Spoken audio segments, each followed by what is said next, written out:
DSE साल 2008 के उम्मीदवारों को मुलाजिमतें फराहम करना तेलंगाना हुकूमत का अहम फैसला। तेलंगाना हुकूमत ने DSE साल 2008 के मुंतखब उम्मीदवारों के हक़ में अहम फैसला लिया।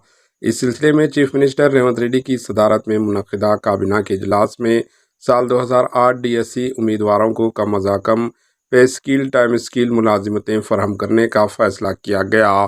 काबीना के इजलास में दीगर कई अहम फैसलों पर भी फैसला लिया गया है। वज़ीर पोंगुलेटी श्रीनिवास रेड्डी ने कहा कि काबीना ने मुस्तहिक़ गरीबों को जल्द से जल्द वाइट राशन कार्ड जारी करने का फैसला किया है।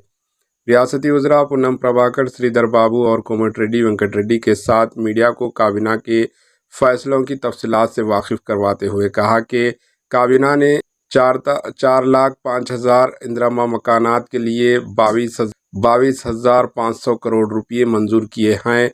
हर असम्बली हल्के में 3,500 मकानात तामीर किए जाएंगे। इस्तेफादा कुंदगान का इंतखाब ग्राम सभा में किया जाएगा। SC, ST और BC तबक़ात के लिए 16 कारपोरेशनों के क़याम का फैसला किया गया। Bureau report, AJ news.